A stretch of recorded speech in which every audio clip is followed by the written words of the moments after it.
In the quiet moments before the world wakes up, there's a place where pain meets peace, where every breath feels like a prayer and grief stands still.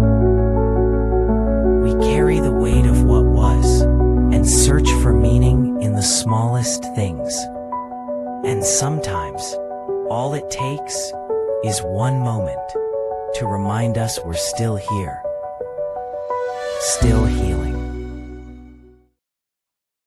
All right. And guys, welcome back to another exciting episode of the Grief Let's Talk About It podcast. You guys know what it is. This is Tony Lynch. I am the host of this podcast. And yes, we are your number one podcast and bringing you stories around death, dying, and grief, all the messiness that comes in between with some amazing people out here doing some amazing things, changing people's lives one heartbeat at a time. Today we have a very special podcast. It's an in-person, as you guys can see, and we are live streaming. So if you have any questions or comments, put them in the comment section. We'll be sure to answer them as we go. In celebration of an amazing holiday, I'm here to share my friend, my colleague, and my partner about her experience about Los Muertos, right? And what it means to her and all the people out there celebrating. So without further ado, Patricia, introduce yourself to the audience. Hi. First of all, thank you, Tony, for being a part of this special project with us for Dia de los Muertos. Today is November 2nd, and now it's a holiday that's reverenced and celebrated basically around the world. So my name is Patricia Harrell, and I am the Executive Director of Alianza Norco. And we decided to focus on this day to honor our ancestors, to celebrate life and celebrate death. And for me personally, this holiday holds some very significant meaning. So That's beautiful. That's beautiful. Now, what is the one thing about grief that people oftentimes gets wrong? Because we often advocate for for the celebration of a person's life, right? Although you will grieve, and it can be a very sad occasion, but the celebration is more about celebrating the life that you've lived, the impact that you've had on you and others, right? And so it can be a joyous occasion. And so now, what does this holiday mean to you? so I'll bring up the history of what the holiday is. So it actually started in Mexico, pre-Hispanic era, with the different the Aztecs, the Mayan, the Purapeche, the different tribes that celebrated their loved ones that have passed on. And traditionally back then, and pre-Hispanic times, it was done in around August or so. If you look at the calendar, the Aztec calendar lands at around August, July, and they've been doing this for millennia. And then when the Spanish came in and conquered and did what they did, a lot of the things that they tried to do was to wipe out the natives' traditions, but they couldn't wipe this one out. So, in true manner, the the church, the conquistadores, ended up actually moving this holiday down and coincided with All Saints Day, which is also November 1st, November 2nd. And so there became like a marriage of both cultures, of the Mexican British culture, and it became something very custom, very unique that has since evolved with touches of other traditions that I could talk about a little bit as we go into what the ofrendas and what they have. But me personally, growing up, I was born in Oakland, California. I was raised in the United States, but I had the privilege of living in Mexico as a young lady for on and off for a couple of years. And during that time and the visits, there was a time when we would go every year. And sometimes we were there during the time of De los Muertos. So I recall seeing my tias and getting the cempasúchil, the wreaths, the flower wreaths decorated. I didn't know much about it. I just remember that everybody in their living room and their patios, they were putting together these large, extravagant wreaths. And they would go into like a procession to the cemetery. They would clean off, spray down everything, the Campo Santo, which is a cemetery, and they would set it up beautifully. And it would become something that I just remember seeing. Like I mentioned, me personally, growing up in the Bay, my parents didn't do that, but I saw something that was beautiful, and I remember picking up on this in my early adult life, where I wanted to get involved in celebrations that were happening in the Latino communities. I volunteered to help organize some of the ofrendas, and I started to just embrace that piece a little bit more and more. Kids along, and we would do Katrina, the face painting, and that's where I refined my own little skills. But it wasn't something that impacted me as much so until the day that I had to add my dad. And sorry, choked up. No, take it. Please take your time. So I could smile and cry at the same time. And part of that is because in preparation of this day, I think about, sorry, I'm gonna be the water. No, you're fine. No, you're totally fine. Let it go. I think about just preparing the spot where, thank you, where I set up the ofrenda for my dad, and my friends and my cousins and my aunts and my uncles and my grandmas and grandpas, and those loved ones that have passed that also have significance to my stepchildren. I want to make sure that they're included in this tradition.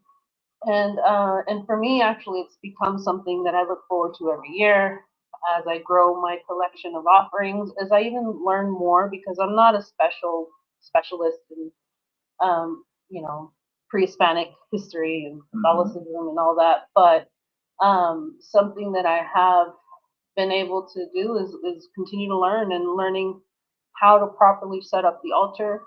But even then, proper isn't something that anybody has to be a stickler to. Essentially, it's just like right now, I just set one up real simple. Just to have it here as just a representation of what we're talking about.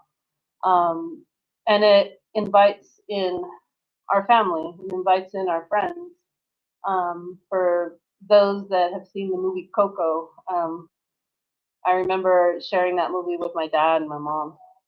And that movie touched them so much because that town where Coco was from is spot on exactly where my family's town, Chavina, Michoacan, looks like, and all the other surrounding towns. So it was like going back in time and visiting that.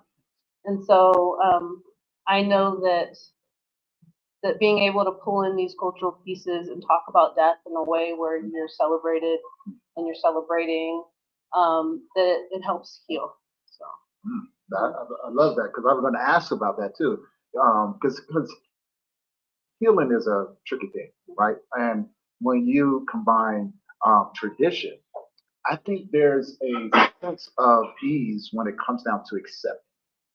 Now, I could be wrong, because grief can go either which way.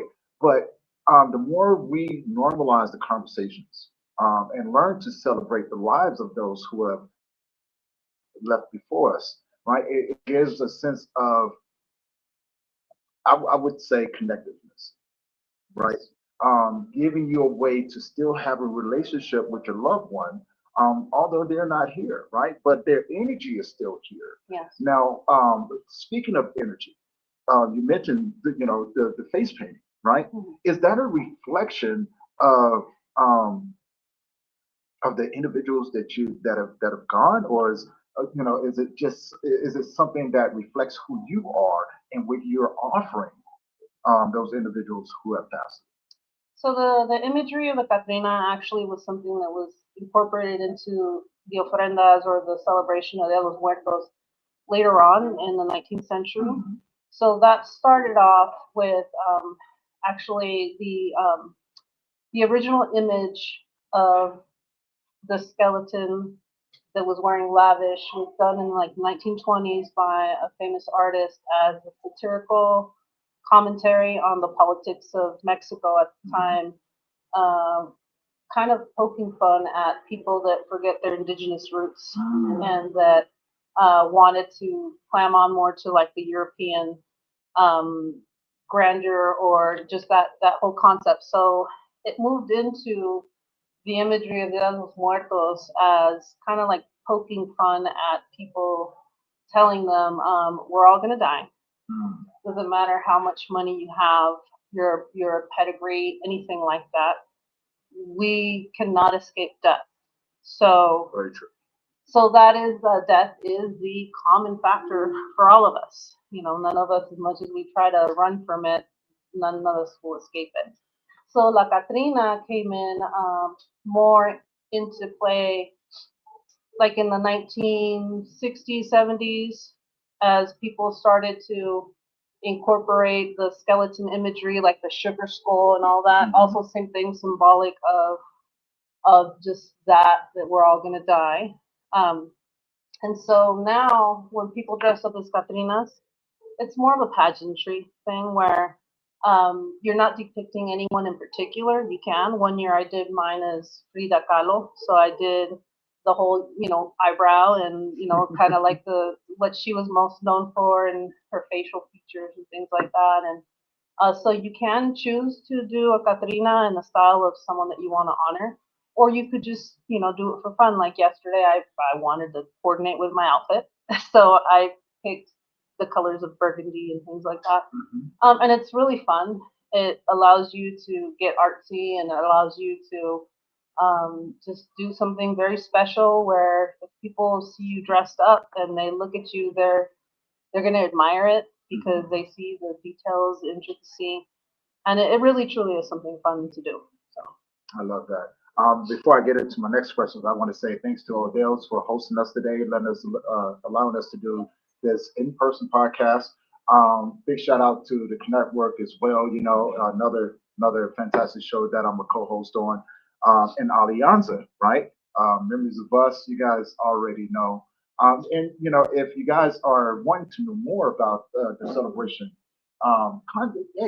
ask those questions. Put them in the comment section and we will answer them as we go. All right. Or maybe you have your own experience with the holiday and what it means to you, right? And you can, by all means, put those in there. So now I love watching the festivities, right? I missed yesterday because Tony's getting old and I went to sleep and everything else, so it didn't kind of work out too well for Tony. But I'm here today, right? And since we've known each other, right, and our organizations have been working with one another, I've seen how big the celebration is getting, right? It's becoming well known again. It's becoming more normalized to accept, life on life's terms, so to speak, right? But not to take away from the life that you live. Yeah, I think, and I could be wrong when I say this, but I think that it gives people more incentive to live a more quality of life, right? To have that the impact to your loved ones, to let them know that hey, we did it good, we did okay, right? Now, when it comes down to the designs that people use, um, does that reflect the festivities? Because I love seeing the sugar skulls, like you said, with the flowers in the head, and there's also a celebration of food, right? You guys this is the second day of a 2-day event, right? And so the first day, or better question, when when people come to these events, what can they expect to experience from everything, far as the music, the food, the altars and things like that? And I want to get more into the altars too, and what those mean, right? So people can have a better concept, and maybe even do something for themselves. right? Yes. So let's talk about the celebration. When can people expect when they come to the celebration? So every Dia de los Muertos celebration is, it could be just like any festival. They have different activities.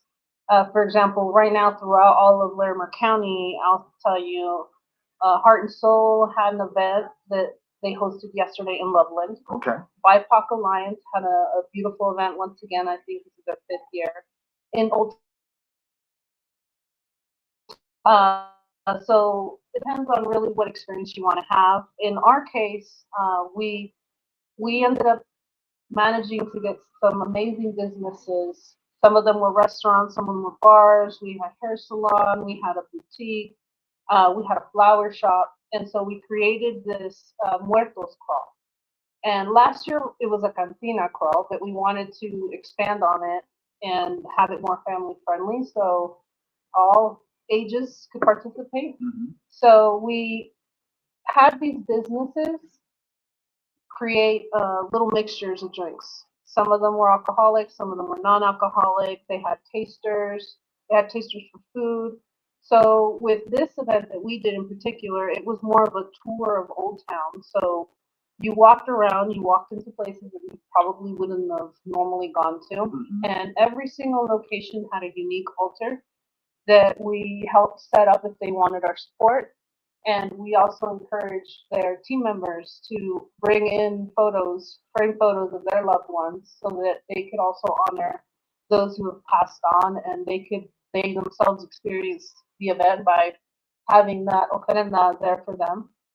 So you go to that, and at the end, like I mentioned, at the BIPOC Alliance event in Old Town, there was mariachi music, there was a DJ that was playing a variety of other styles of music.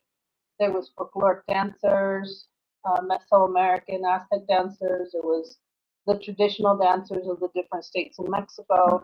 There was food. There was arts and crafts for the kids. So there was tons of stuff to do. So like I said, what what you're going to experience over here on this side of the border is going to be a little bit more conducive to whatever community you're in. But if you happen to be a very lucky person who travels to, say, Michoacan or any of the other states in Mexico around this time, which the weather over there is absolutely perfect, then you're going to get something of the more traditional. You'll see the elaborate cemeteries. I'm sure if you Google up some images, it's just, I mean, you normally think of scary cemeteries like in Halloween where, ghosts and spiders. And when you go to Mexico, Dia de los Muertos, you see none of that. You see flowers of all colors, mostly the cempasúchil.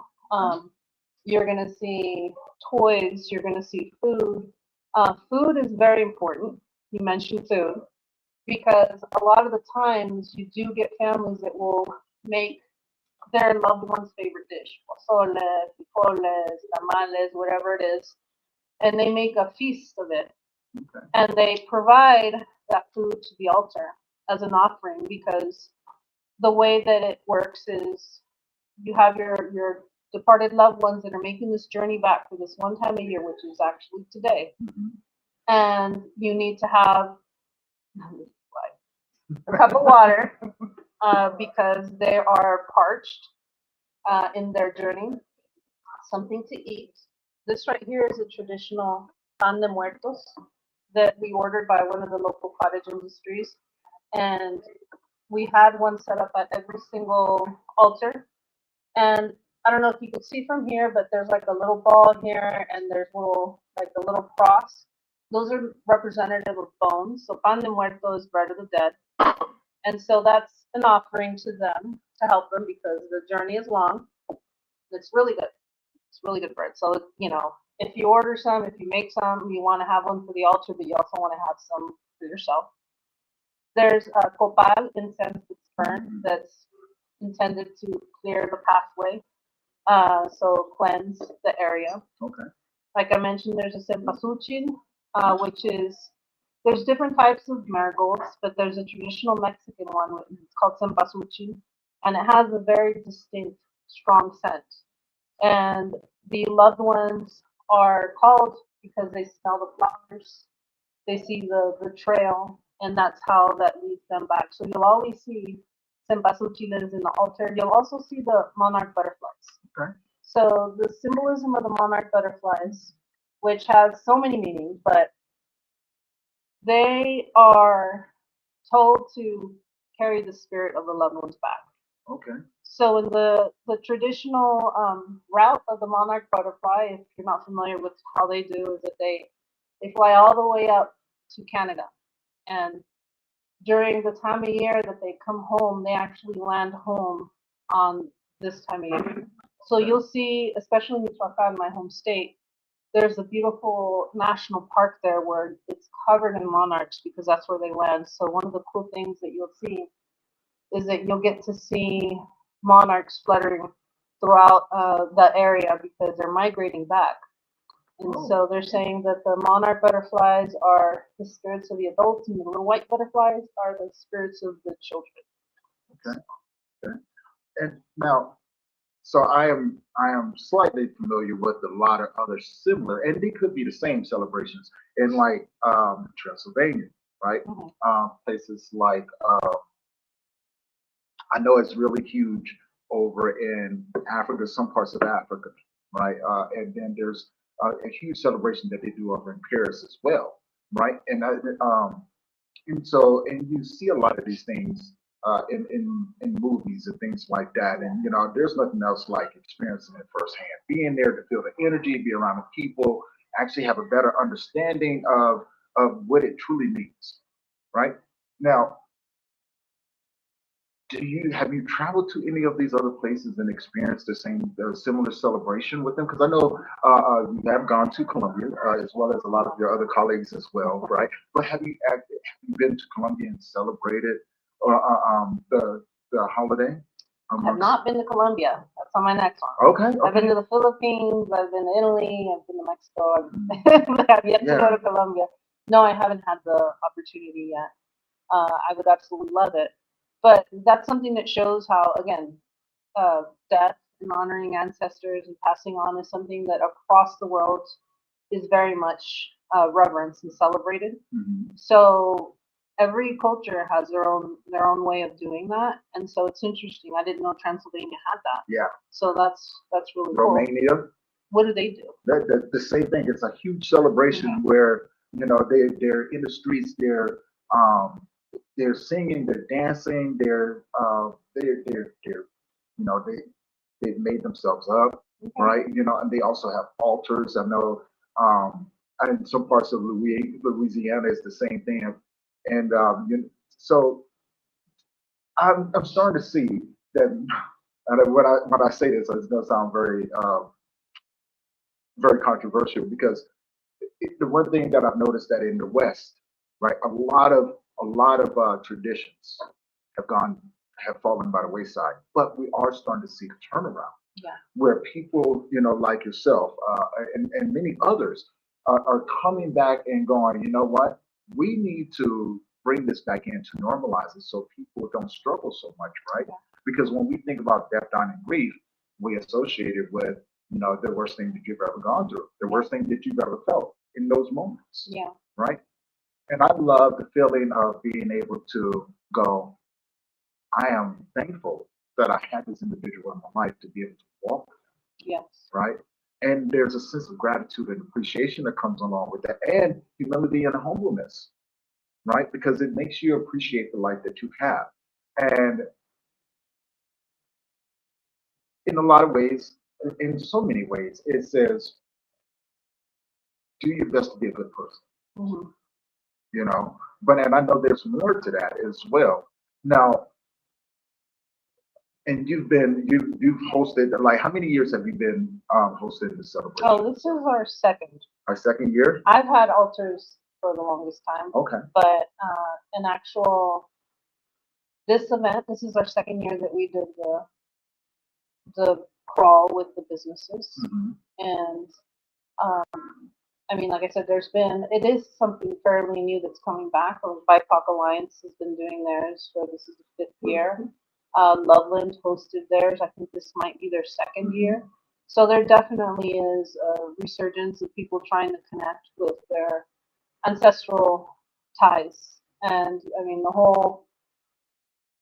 one of the things that I think is absolutely necessary and has allowed me to stay grounded in who I am is knowing my family's background, knowing the ancestral ties that we have, like to the Purapeche, which is in Michoacan, and being able to cling on to these traditions.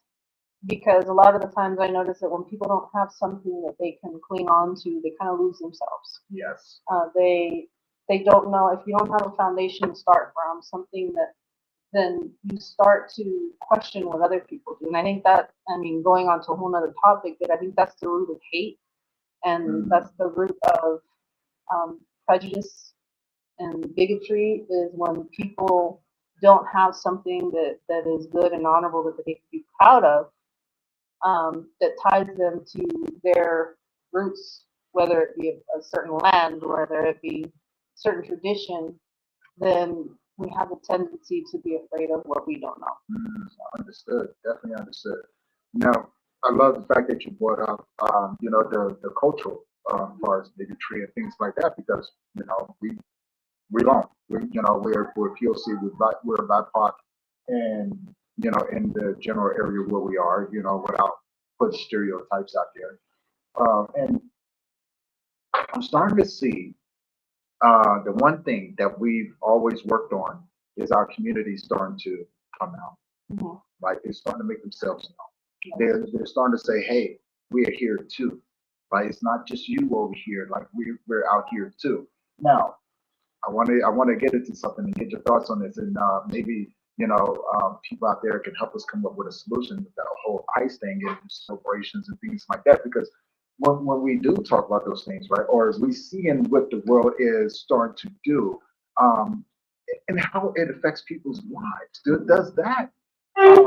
This is a two-part question. So, does what's going on in the world affect the celebration? Because it makes people, and I could be wrong, but it makes people a little bit more cautious about coming out into the open now, right? For fear. Now, the second part of that question is when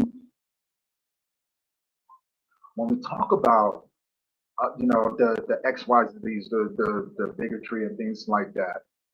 I want to add in a couple of things like jealousy, right? Especially with people who have a culture versus people who do not have a culture, right? And so lack of understanding, lack of wanting to um, learn how to communicate during these times, right? And again, these are things that as you're Hispanic, it's like people don't really think about those things. So, in your thoughts and opinions about those two parts right there, what are your thoughts and opinions Everything that is happening right now in the world with the fear of being kidnapped due to raids is definitely affecting the way we function. There was traditionally an event that the city of Fort Collin hosts.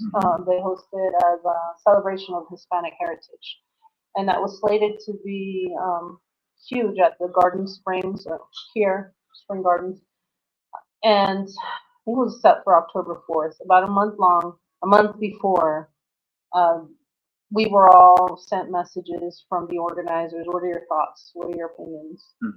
And I personally said that I don't think it would be a good idea to have a large gathering of people right now, because you don't want to be targeted. And there was other individuals that agreed, and so what the city did is that they supported other events, other organizations to do maybe smaller events throughout the Hispanic Heritage Month. And so it's very sad that there has been a large slew of just cancellations of cultural celebrations, of concerts. I mean, there's artists that won't even come here anymore because they don't want to be targeted, or they don't want their fan base to be targeted. So in our case with Alianza, we actually completely did a about turn on how we provide direct services. We also We're hosting large community events, health fairs, things like that. And we're not doing that anymore. We're doing most of our work at very small, intimate venues with pre-registration required so that we don't have a huge group of people gathering because we want them to be targeted. We don't want our staff to be targeted either. Right. So we also provide now virtual services so that individuals that maybe don't want to leave their homes, they can get the services that they need from home. Mhm. And this is a real thing. I mean, in Fort Collins, ICE has ramped up its activities. They're targeting a lot of our mobile home communities. Mhm. That's where we have a lot of our immigrant community. So we have to be able to pivot and provide resources and support in a way so that we're not putting our community members at risk. So ICE is definitely on the back of everybody's mind. Yeah. And they're making moves. They're making some really big moves. You know, we're starting to see the way how it's going through the states and everything. Yeah. Now, I want to talk about Alianza, Mhm. right? And so tell the audience what Alianza does. Okay, so Alianza is a nonprofit organization based out of Fort Collins, but we are not limited to only Fort Collins. So we have two pillars that we focus on. We have pro bono, very low bono legal immigration work.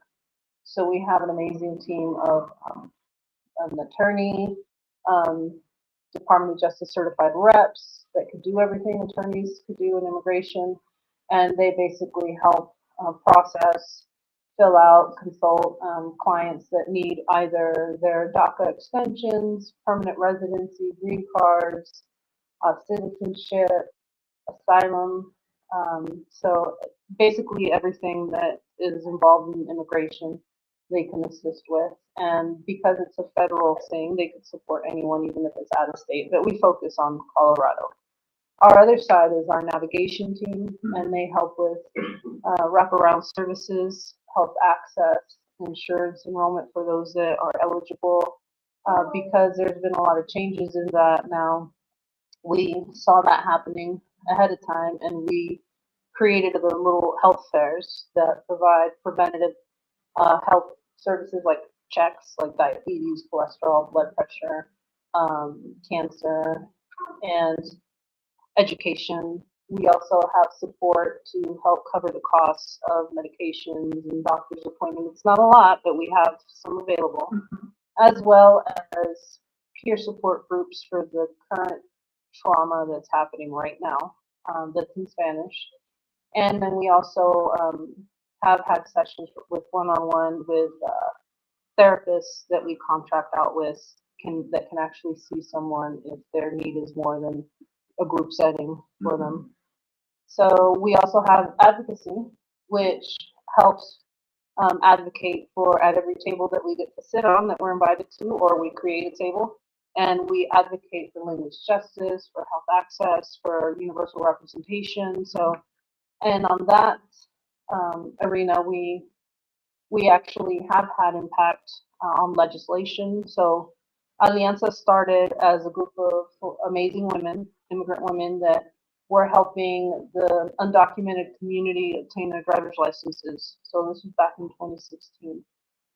And eventually they ended up forming Alianza as a nonprofit in 2018. And from their work with coalitions, they had a big influence on pushing legislation through so that now at every single DMV in Colorado, it doesn't matter what status you have legally, you can obtain a driver's license.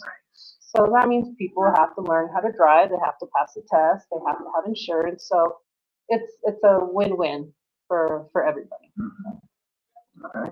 And I love that, right? Because it does open up opportunities for people to not get themselves in a lot of trouble. Yes. Right.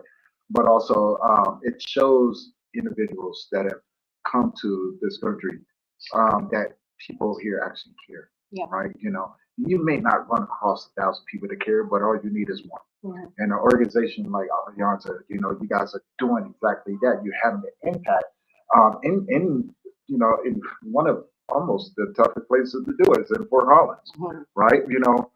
Because we have to not only prove that we belong here, right?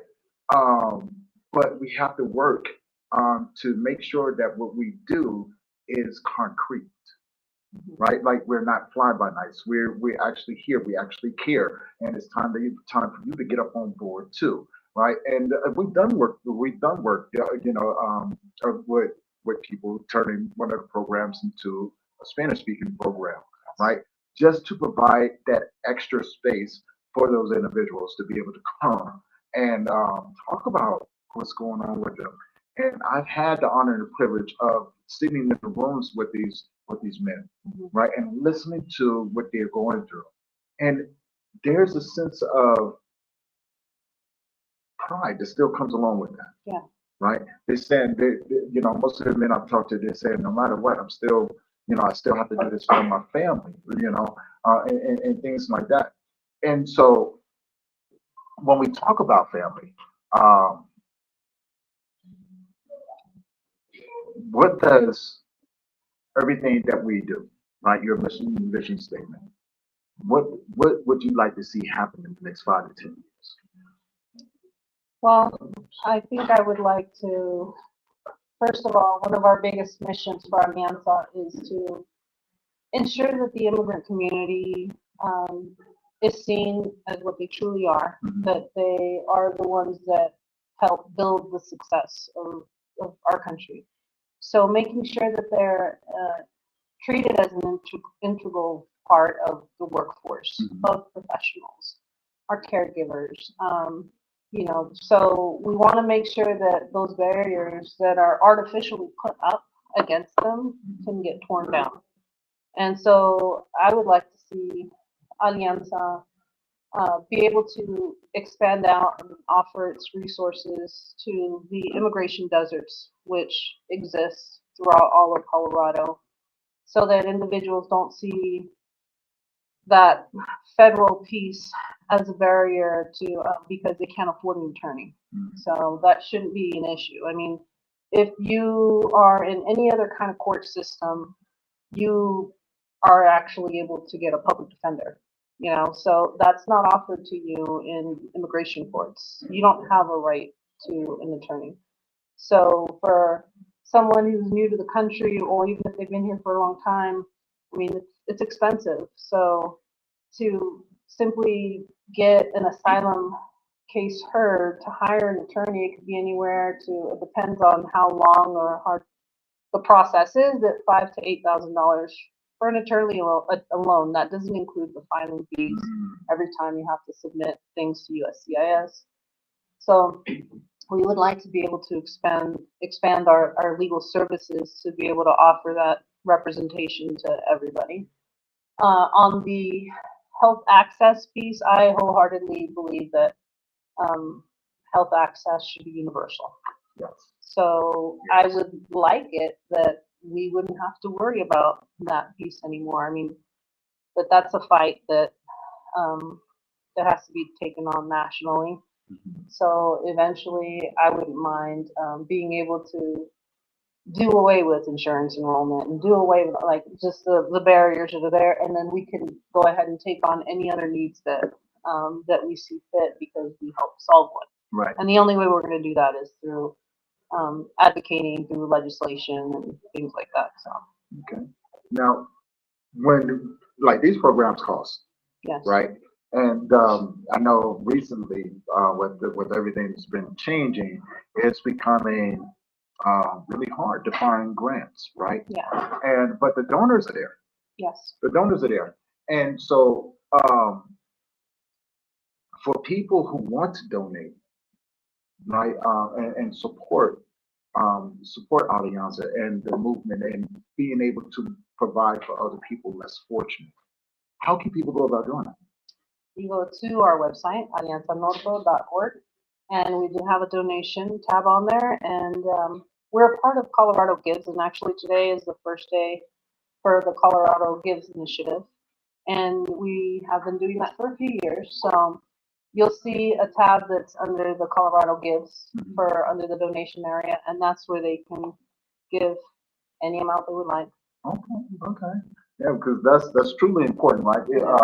Because we come out and we put our heart and souls into this, and and oftentimes it can feel as if it's a never-ending fight, right? And I would say to people out there that want to be a part of that movement, part of the cause, and helping um, individuals better their lives, right?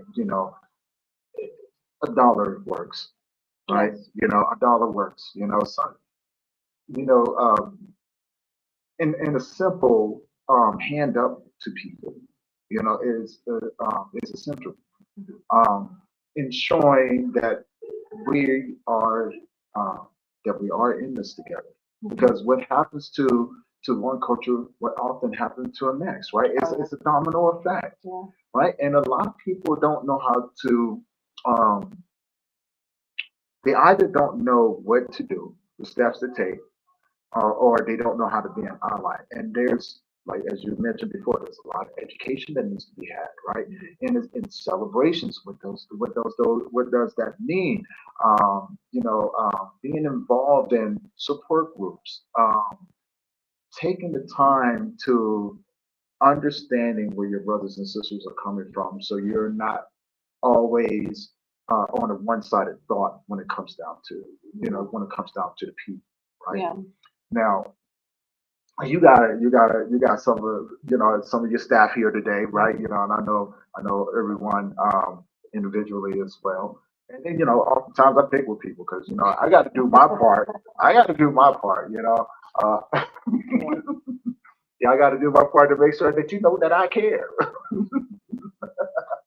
So now, I guess my next question would be, you know, has it always, when it comes down to this celebration itself, has it always been a 2 day event? Because I know in some areas they celebrate for like a week or so. Oh, yes.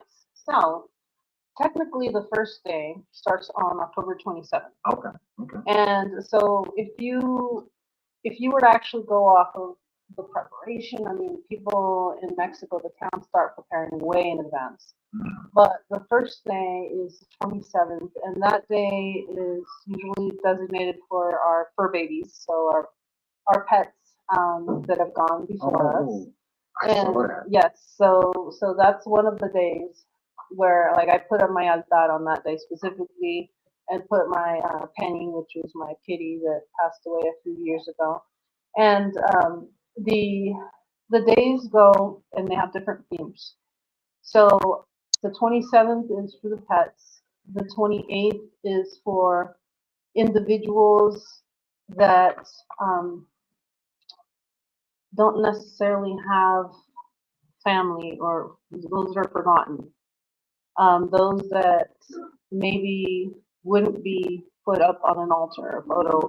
Those that maybe passed away and no one even knew or not, the remains were never found. Things like that. Okay. So that's the 28th. And there's symbolism. There's candles that I think that's the first candle that's lit is on the 28th for those lost souls.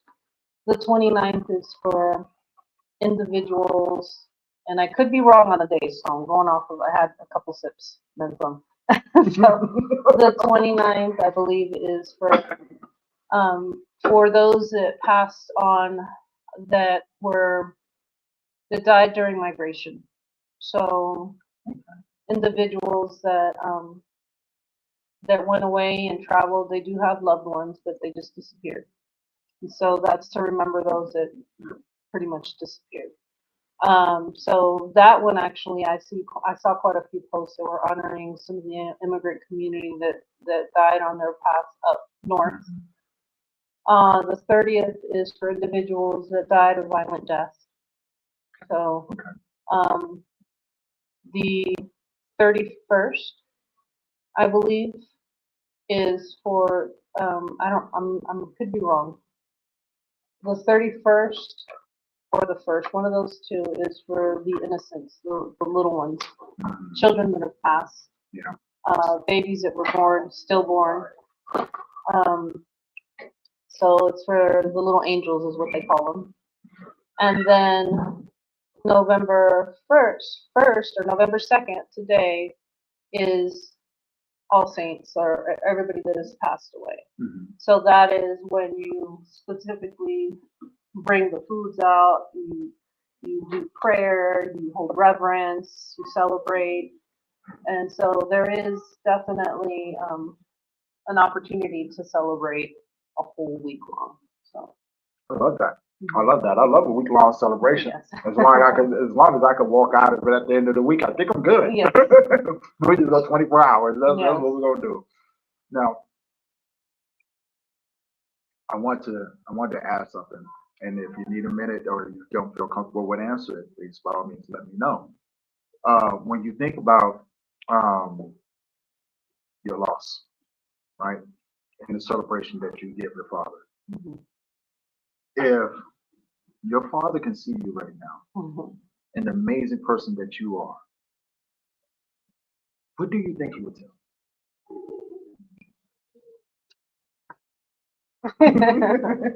Like, I think he'd be proud. I think I think he would tell me to keep going. And my dad he was full of life. He was fun. He was funny. Um, everybody. I've never met someone that never liked my dad.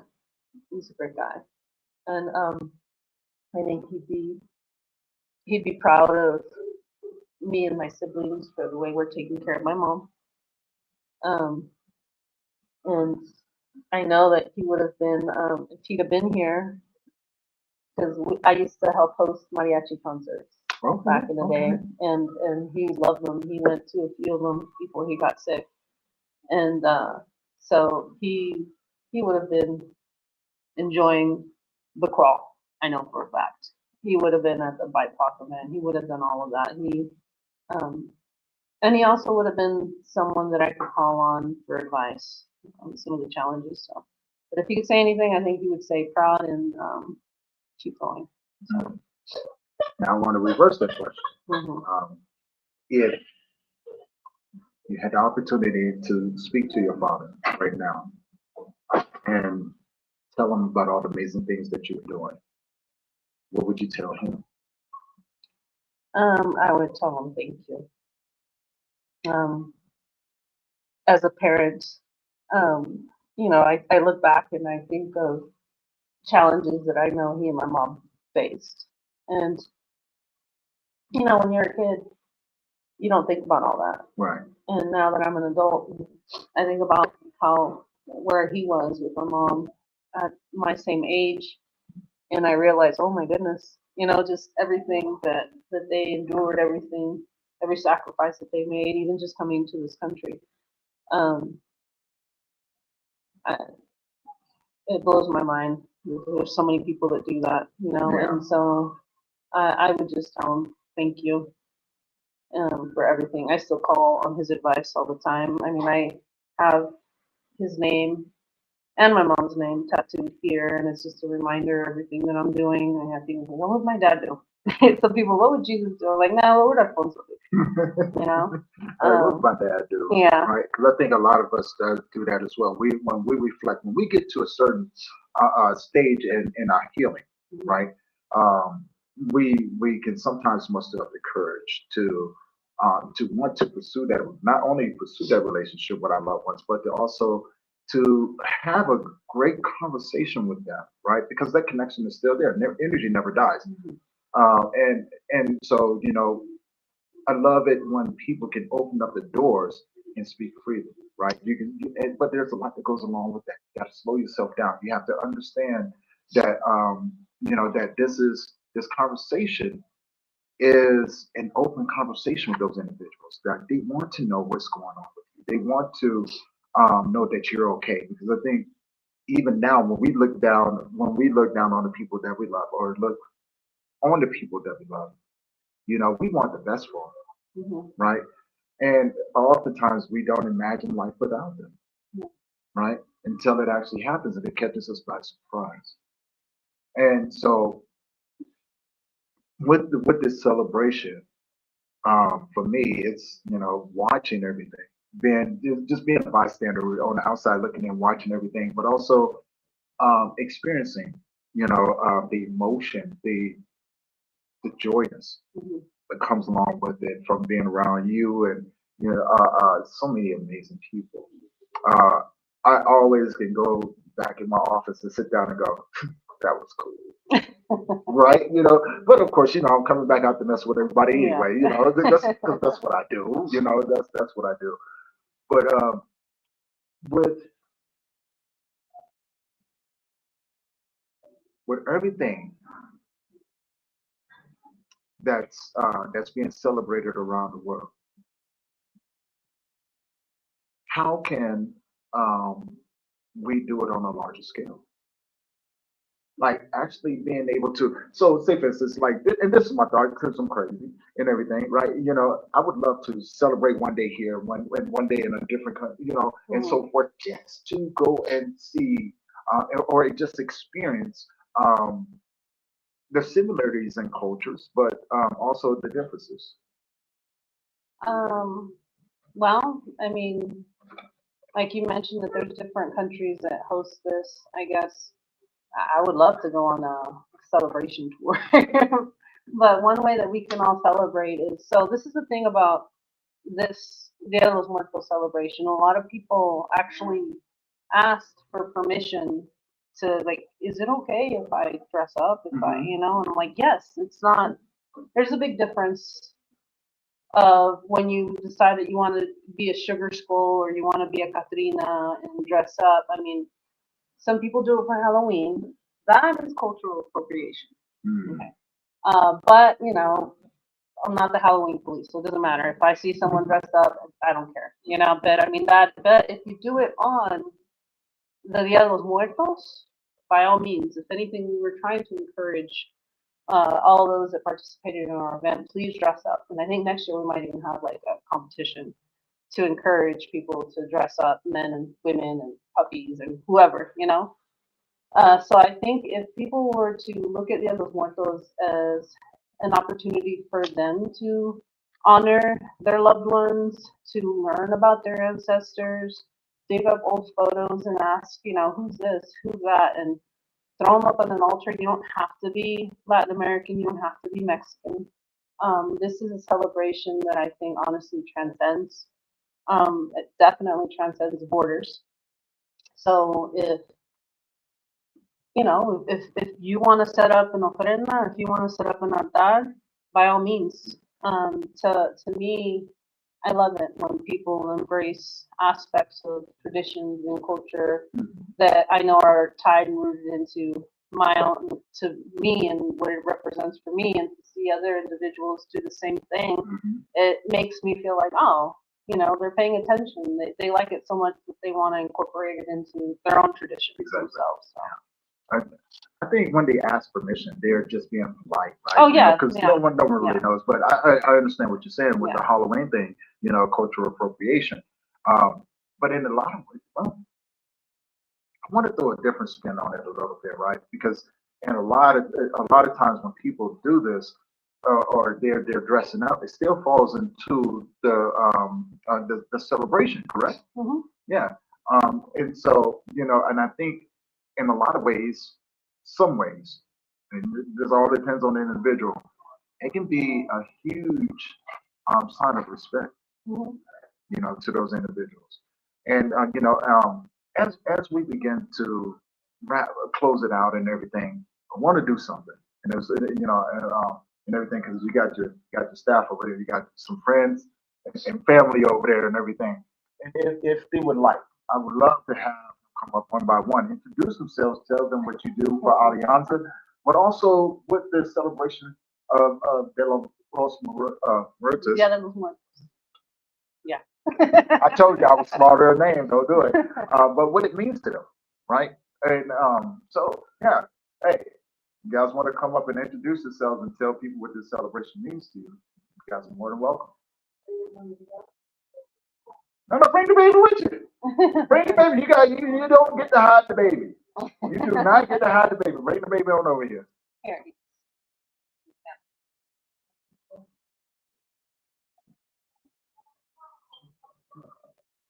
I'm not gonna say she's in my door. Oh, see. I guess to me, I didn't really grow up celebrating Dia de los Muertos. I think sometimes there are misconceptions about who celebrates the holiday. I grew up in a pretty religious household, and so I think for them, they thought, that it was unchristian-like to celebrate Dia de los Muertos. But I think now, especially, my grandpa passed away a few years ago.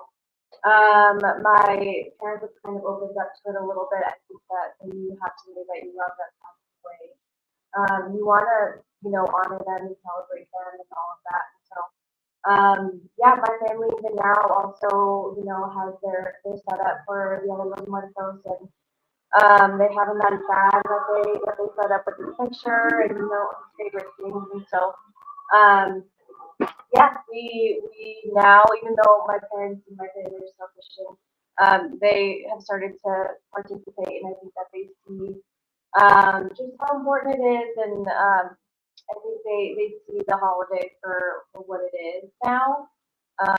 So yeah, I think it's been really cool to participate in it a little bit more since I've been working at Alianza. I had never even, put an altar together prior to working here, and so now I get the honor of doing 15 of them, and it's a lot of fun, and it's I think it's a really cool way to celebrate the people that you love and care about, and that are no longer with us. So I love that. yeah. Now, do me one favor. Tell the people who you are. Oh yeah. I'm Iris. I work at Alianza Norco. I'm the health and navigation specialist. And who's the little one that we got This here? is Candy right here. She's my little baby. Yes. She's 5 months old, so little. You see how she eyeballing me, right? Oh, I yeah. already told you before, and I'm gonna say it again. As soon as the little one started walking, don't be surprised when you see her holding my pinky. We're going down the hallways, jacking suckers and stuff, right? Oh, You know. Candy. Yeah, because I'm a huge bad influence on babies. I believe it. I'm a huge bad influence. But thank you, Yeah, no, thank you. Anyone else want to come up and share?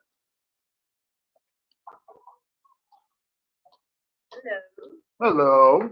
How are And you? welcome to the show as well. So do me a favor, introduce yourself and tell people what this holiday means to you. Yeah. My name is Najoni. I do operations at Alianza. I work with Alianza as an ally in action. I am not an immigrant myself, or my mom is a member of the Navajo Nation, as am I. And so I feel as though a deep responsibility to support immigrants and the Southern relatives. Um, I think about Dia de los Muertos as another sacred practice, honoring ancestors who have passed on, and thinking about how when someone goes into the spiritual realm and leaves the physical realm, you too are, like Patricia said earlier, cannot escape this fate, and that eventually you get to rejoin your loved ones. And I think that's super, I think at the same time frightening but exciting. This morning I was thinking about if I met my ancestors, what would they say to me, or what would they be like, and would I be, I don't know, would I get to learn more about my own identity, and or even like would that matter? Because at the end of the day, it's just exciting to, I don't know, to and I am one. This is only one Mexican longer, and it's pretty good. I guess it's just like such an exciting idea in a way to be reconnected, that it never ends, and we're all connected to one another. But it's life, death, and it rewinds, and we're all connected in a hoop, and it's happening metaphysically, and so grateful for this time that I have now. But yeah, just thinking about what happens next. Love that. Yeah. I love that. And you mentioned something, ancestors. So let me. I want to phrase the question. If you had the chance to meet your ancestors, what would be the one thing that you would ask? Oh, I would ask them like what really matters here, um while we have this time on Earth in the physical realm, like what really matters. If that makes sense. Like what should we be valuing? I was thinking this morning that the most important currency that we have is time. Um, and I think that if you are happy or satisfied with the life you're living now, and you know that time is something that you can never make up, how would you spend your time? What would you do differently? Um, but yeah, I'd ask them what matters. I'd ask them um, maybe what they learned in their own lives that was super important. And one thing that's quite interesting, like in indigeneity, is a lot of like mental health practices or just sacred teachings to make sure that you keep your head on your shoulders. Mhm. Because I think being human is really hard. Um, and so asking them maybe like what practices or what teachings do they have to just ensure that you're keeping balance and harmony with yourself and with the world. Love that. I love that. I want to say thank you for coming up here. And, I'm still going to pick with you, because that's what I do. You don't get to escape that. Okay. Okay. I love the fact that you answered, but it doesn't change the fact I'm still going to mess with you. Sure. I'm gonna invite Yvonne. Okay, yes. Come on up. Yeah. All right. Hello, hello. Hello. And how we doing? Doing All good. right. Thank you. Do me a favor. Introduce yourself to the audience. Tell people who you are. Yeah. And what this celebration means to you. Yeah, for sure. So my name is Yvonne Mendoza. I am partners with Alianza. I just did the whole planning of their Muertos Crawl yesterday. And I also am involved with other like nonprofit organizations in town. But the significance of Dia de los Muertos for me, echoing kind of what Ira said, I grew up in a very Catholic, religious household. And in our culture tradition, my parents do not sometimes like set up like an ofrenda or most of those things, but we just simply just go to church and always like ask the priest to like read their names out loud to the people, and that's kind of what they do. And that for me just like allows for individuals to know who came before us, but as well being able to honor them in different ways. So again, I believe that there's like different paths of like how to be able to hold that remembrance towards someone. For me, it might be looking different, but I think at the end of the day, the whole messaging of being able to hold those who we lost dear to our hearts, and just have that week or that day to do that really just brings the family together, just encompass like solidarity, love, and yeah, it's a great tradition to have. I love that. I love that. Now, one more question for you. Yeah. If you had the opportunity to what you know now to speak with your ancestors, and tell them, or just have a conversation with them, what would you want to know, and what would you tell them? Well, that's a like that's really tough because at the end of the day, like with some family members I'm not very close with. My internal family is like the people who I look up to the most. But if I had the opportunity to talk to my ancestors, kind of what Michelle said, I would ask them like what really matters during our time here on Earth. Like we yesterday I was like stressing out about like the China for the Muertos crawl. I was like, I'm a person who like stresses out. I'm a overthinker. I do all of that, Right. and it's momentarily. It happens so quickly that it doesn't really affect you. So like truly, it's like what really matters. Like what should I be spending my life my time doing? Is it just doing something that I've been putting on my to-do list and been holding off to that? Is it being a risk taker and doing other things? And I would tell them that because of them and because of the family that I have, that they should feel very proud of the individuals that me and my siblings have become. I have an older sister who broke the barriers. We're all first generation students, and my older sister, she's a trauma surgeon.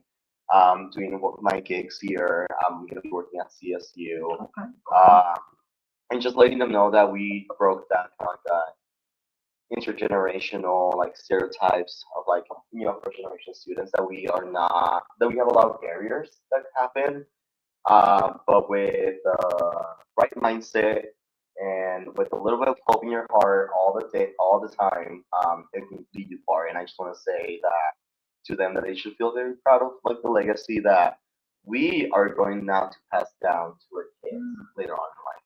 I love that. I love that because it's the sense of tradition that matters, right? Because it carries information. It carries the journey, right? People who have gone before us and have left, right? For us to pick up and to incorporate those things into our life to better improve our life, right? And so, as you were saying that, and I heard Nzoni said, one of the things I would ask my ancestors is, am I living every moment with the purpose that I'm living here for? Yeah. Right? Am I being a good human being, a good, just a good person in general? I know I'll never be perfect, but am I being good? Yeah. Right? And most importantly, how can I do more to help bring these traditions to more people so they too can honor your life or honor their loved one's life, right? Sure. And and be loved. Yeah. Be loved, because I think that's one of the universal things that everyone understands. Everybody wants to be loved, right? Exactly. So yeah, man. Thank you so much. Of course, and, of course. we'll be wrapping up here real soon. Yes. So I want to bring Patricia back up here and pose this question. Hello, my friend. Hello. We are back. So same question. If you could talk to your ancestors right now, one, what would you ask them? And two, um, what would you want to let them know?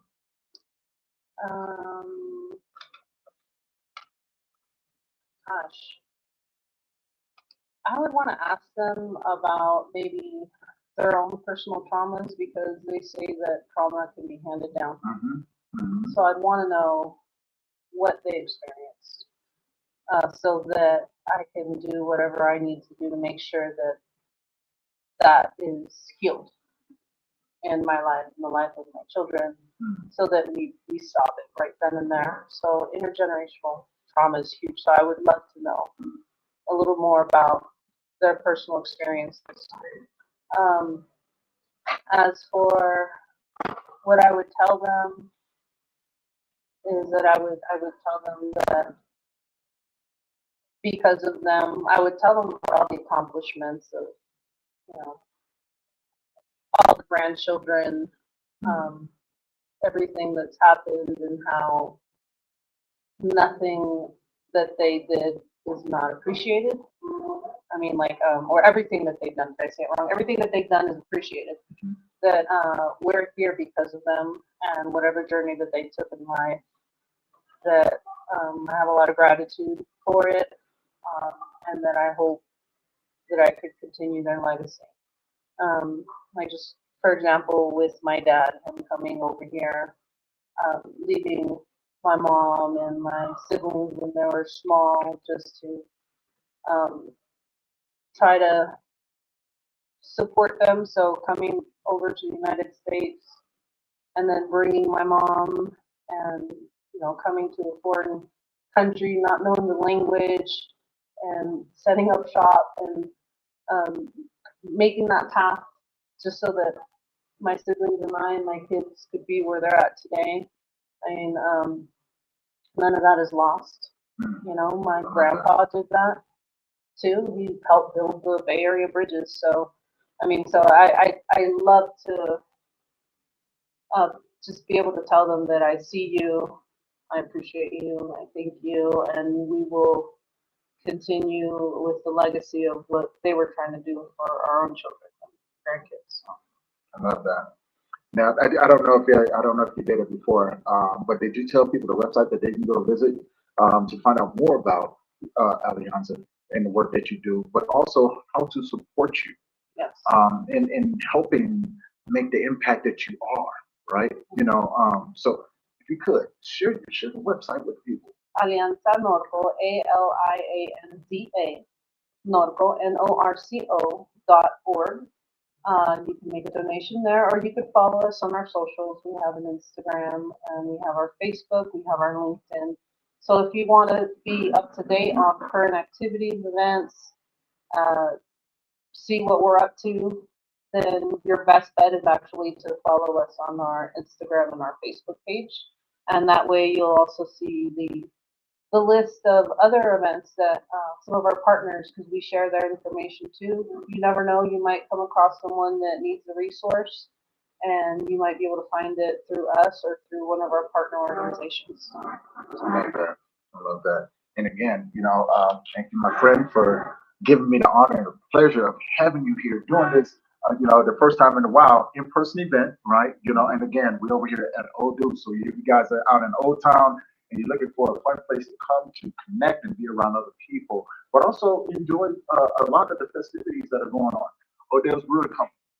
Love that. And as always, you know, I'm Tony Lynch. I'm the host of this podcast. And huge shout out to Quaalude IKS on, you know, at the Connect Work, which I am also am a co-host of that one. Hood Hierarchy, Memories of Us, the Global Grief Network, Yarrow, United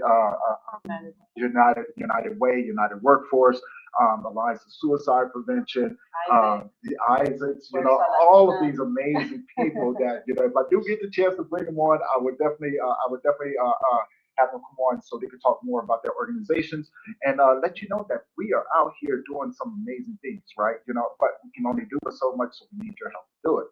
And so, one last question to you. If you can leave the audience with something, what would you leave them with? I would say grief is hard. As you saw, I was smiling and crying at the same time. But there's definitely some joy you could pull from it. I mean, I don't think that there's, we all grieve differently. Mm-hmm. Some of us take longer, but I don't think that any of us end necessarily. No. Grief is a lifelong thing. It is. And it's just how we process it. And I would invite you to, next year, maybe think about the Dia de los Muertos, putting up a simple picture of your loved one, a little candle. Doesn't have to be anything elaborate. But look to the day as a day where you're going to dust off that photo that's hanging on the wall and maybe actually put it in a nice place where you're just going to see it, reflect on it, and honor those loved ones. So I would say try it and see how it feels for you. I know I feel my dad's presence all day, every day, but specifically when I walk down into my house and I see the beautiful altar, which maybe I'll go into the comments and I'll post a picture of the one I have in my house so people can see it. It's a very solemn thing, but it's also very like it allows you an opportunity to be proud of those that what they've done, those that you've lost. To be proud of them, acknowledge them, and celebrate them. So I invite you to participate in the Los Muertos next year. Hey, hopefully, next year we might want to live stream it so people can really get the vibe of it. Come to our event next year. Yeah, next year we'll do the cross. We got a lot of things coming up too. You know, we got a lot of other things. You know, support groups and things like that for individuals. So you guys come check us out. And with that being said, you guys know who I am. I am Tony Lynch. I'm the host of this podcast. And you know, we're gonna wrap this one up. Got more stuff coming throughout the week. By all means, go check out, you know, Alianza and the work that they're doing. Support them, support us, And with that being said, guys, love you. We're going to see you guys in the next one. We out. Peace.